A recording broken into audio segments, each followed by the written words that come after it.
The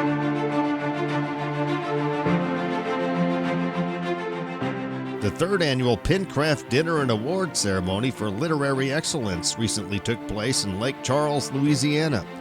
Around 20 talented authors from all over the nation were recognized at the beautiful Golden Nugget Hotel and Casino in Lake Charles. It's Tiffany Fenton Award. Tiffany, would you come up here, please? So Tiffany Fenton wrote a very moving book, which is a memoir. I'll let her tell you more about it, but I was very touched by it myself, personally. And she is from Costa Rica. Not actually really from there, but she lives there right now. And getting here, by the way, she went all the way to Canada, missed I was just supposed to get here, I think, or something, went all the way to Canada, then came back here. So it's pretty crazy. So here, Tiff. Yes, it's much warmer in Costa Rica. I thought it was going to be much warmer here than what it was as well.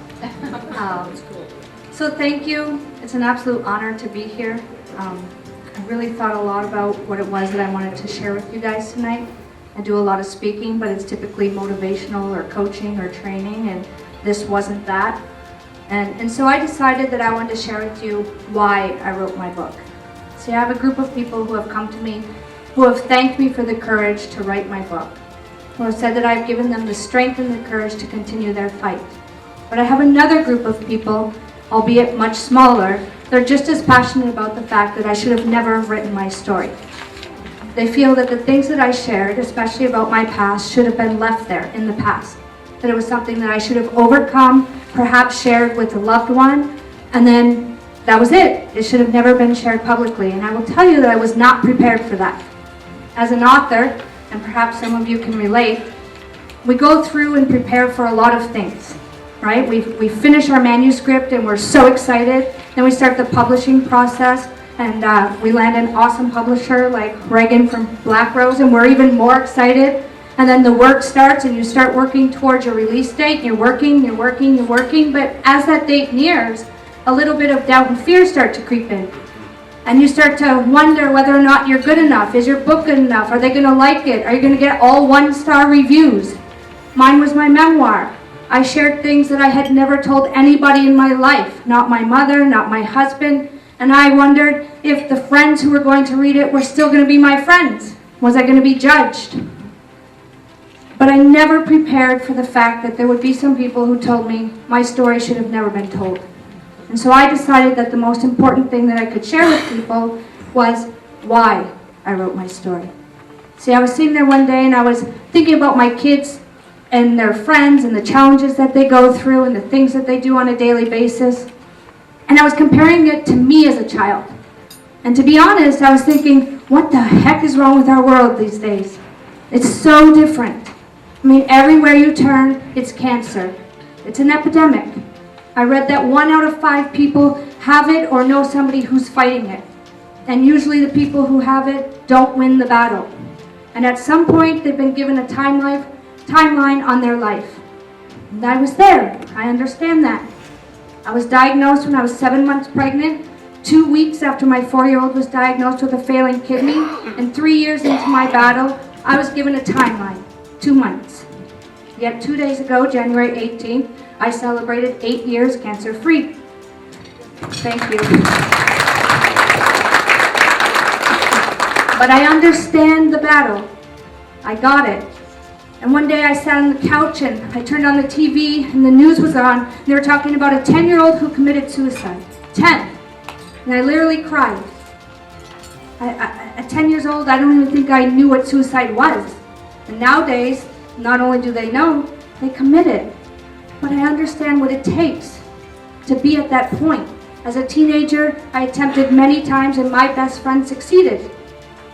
But when you talk to these people who are at that point on the brink of suicide, or the people who are struggling with drug addiction or alcohol, not even just kids and teenagers, but young adults or well into their adult lives, most of them have something in common as they're trying to hide something, to get away from something, to bury something. And usually that something has something to do with some form of abuse. And oftentimes it has to stem from childhood abuse. And I understand that. I was that child who was horrifically abused for almost 15 years in every way possible, oftentimes with a gun to my head. During my teenage years, I was into drugs and drinking, but at some point I made a choice. I decided not to let my past determine who I was or what my future would be. But I understood. I understood what these people were going through. Oftentimes, these people are afraid to have relationships because they feel like they can't have a normal one. Or they want children but are terrified to be parents because they don't know what kind of parent they're going to be. And I understood that. Although I have 4 children, 1 grandson, 1 on the way, and I've been with my husband for almost 22 years, none of those relationships are perfect. But the battle and the struggle has been worth it. And so I wrote my book to let those people know that somebody out there understands. Because if you talk to anybody who's struggling, it doesn't matter if it's cancer, depression, drugs, alcohol, the most common words that come out of their mouth is, nobody understands what it's like. And I wanted to share my story to let somebody know that somebody does understand. I get it. I've been there. I wrote my story to give a lifeline to somebody. To even just give one person hope. Just hope. And I will share with you that just over 5 years ago, I was diagnosed with an extremely rare illness, an inoperable brain tumor, and I was kept alive by medicine every single day. The 14 symptoms that I dealt with on a daily basis, I was told to learn to live with it because it was my life sentence. And yet I wrote this book, I got my publishing contract, and within a few months, my tumor disappeared. I got off all my medicine and I no longer have the illness. There's no explanation. So perhaps that one life I wanted to touch, that one life that I wanted to give hope to, was my own. And so if that's the case, then I say to all the negative people and all the people who told me I shouldn't have written my story, that I would write it 10,000 times again if it means that my kids get their mom, my husband gets their wife, and by God, I get my life. And so I just want to leave you guys with a quote that I share with people who are struggling all the time.